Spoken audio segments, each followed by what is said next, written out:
Hari ini kita akan mempelajari tentang ikatan kovalen. Minggu lalu kita kan sudah belajar tentang ikatan ionik. Nah, sekarang beda, ini ada ikatan kovalen. Ciri-ciri dari ikatan kovalen itu yang pertama adalah pemakaian elektron secara bersama-sama. Kemudian terbentuk dari unsur yang sama-sama membutuhkan elektron. Contohnya di sini, yang pertama yaitu ikatan kovalen tunggal. Unsurnya 1H, jadi H itu nomor atomnya 1, maka konfigurasi elektronnya 1. Berarti dia hanya punya 1 elektron. Karena hanya punya 1 elektron, maka hidrogen itu mengikuti kaidah duplet. Jadi kaidah duplet itu adalah mencapai kestabilan dengan memiliki 2 elektron. Apabila ada 2 atom H, ya, mereka itu bisa berikatan. Berikatannya caranya bagaimana? Mereka saling memberi, kemudian digunakan bersama-sama. Nah, jadi kalian perhatikan yang ada di lingkaran itu. Jadi di bagian irisannya itu 2 elektron yang berpasangan itu digunakan bersama-sama oleh atom hidrogen yang di sebelah kiri dan digunakan juga oleh atom hidrogen yang di sebelah kanan. Kemudian rumus strukturnya, berarti kalau satu ikatannya hanya menggunakan 1 elektron, saling memberikan 1 elektron, dan saling menerima 1 elektron, maka dilambangkan dengan 1 garis lurus. Untuk rumus kimianya yaitu H2, karena hidrogennya ada 2. Kemudian ada ikatan kovalen rangkap 2. Contohnya di sini adalah O atau oksigen. Nomor atomnya 8, konfigurasi elektronnya 2, 6. Berarti elektron valensinya kan 6. Dia mengikuti kaidah oktet, berarti harus 8. 6 supaya 8 berarti dia harus menerima 2 elektron. Atom O bisa berikatan dengan atom O. Jadi atom O itu punya 6 elektron, berarti mereka saling memberi dan menerima 2 elektron juga. Jadi kalau digambarkan struktur Lewisnya, maka atom O yang elektronnya kuning akan memberikan 2 elektron, dan atom O yang elektronnya biru itu juga memberikan 2 elektron. Jadi sama-sama memberi dan menerima 2 elektron. Karena yang diberi dan diterima ini 2 elektron, maka rumus strukturnya itu akan rangkap, dilambangkan dengan 2 garis lurus. Untuk rumus kimianya, ini adalah O2. O2 itu oksigen. Kemudian ada ikatan kovalen rangkap 3. Contohnya 7N. Karena nomor atomnya 7, berarti elektronnya 7, konfigurasi elektronnya 2, 5. Berarti elektron valensinya 5. Untuk jadi 8, berarti dia butuh 3 elektron. Butuh 3 elektron, berarti dia nanti akan menerima 3 elektron, dapatnya dari mana? Nah, jadi ketika atom N ini saling berikatan satu sama lain, mereka saling menerima dan saling memberi 3 elektron. Kalau kalian hitung, jadi kalau yang di tengah itu ada 3 pasang elektron. Jadi kalau ada 1 kuning, 1 biru, itu kita anggap 1 pasang.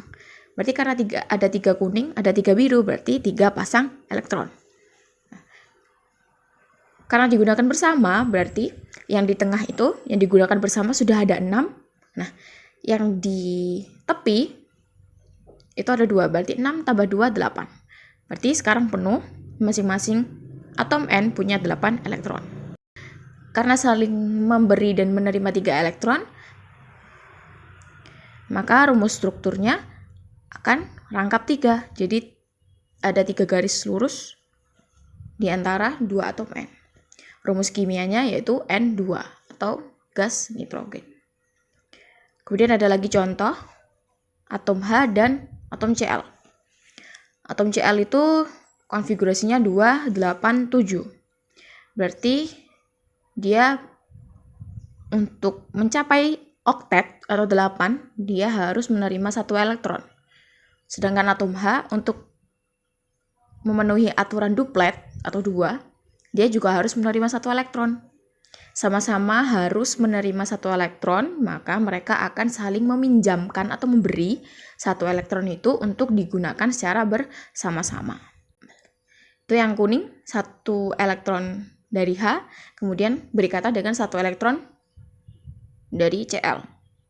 Nah, satu pasang ini akan digunakan bersama-sama, maka keduanya akan mencapai kestabilan. Nah, karena yang digunakan bersama ini hanya satu pasang, berarti rumus strukturnya juga hanya 1 garis lurus. Untuk rumus kimianya, apabila H berikatan dengan Cl, berarti namanya HCl atau hidrogen klorida atau asam klorida. Nah, contoh yang selanjutnya yaitu ada hidrogen dan oksigen. Nah, ini ada sedikit beda ya. Kalau O itu kan elektron valensinya 6. Berarti dia butuh 2 elektron. Sedangkan atom H hanya butuh 1 elektron. Seperti ikatan ionik, ini yang ditransfer atau yang digunakan bersama itu elektronnya harus sama jumlahnya.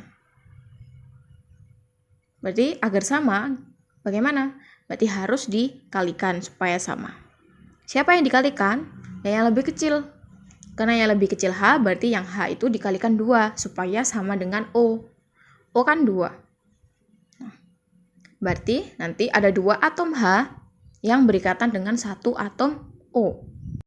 Yang digunakan bersama ini berapa elektronnya? Tetap 1, karena mengikuti jumlah yang paling kecil ya. Yang paling kecil kan H. Dia hanya perlu 1 elektron. Berarti mereka saling memberi dan saling menerima 1 elektron. Berarti H memberikan 1 elektron, O-nya juga memberikan 1 elektron untuk masing-masing atom H. Untuk rumus strukturnya, karena yang digunakan bersama hanya 1 pasang elektron, berarti kita menggunakan 1 garis lurus. Karena O jumlahnya cuma 1, H jumlahnya ada 2, berarti O di tengah, H ada di kanan dan di kiri. Untuk rumus kimianya, yaitu H2O atau hidrogen oksida, biasa kita sebut dengan air. Jadi dalam mengerjakan sama seperti ikatan ionik, harus diawali dengan konfigurasi elektron. Kemudian kalau ionik dulu kan 1 menerima, 1 memberi. Kalau ikatan kovalen ini, masing-masing atom unsur itu menerima juga memberi. Nanti elektronnya digunakan bersama. Begitu. Nanti untuk latihan, kalian coba kerjakan soal yang ada di bagian akhir. Cara mengerjakannya sama seperti yang sudah saya contohkan, supaya kalian bisa mengerjakan secara runtut. Selamat belajar!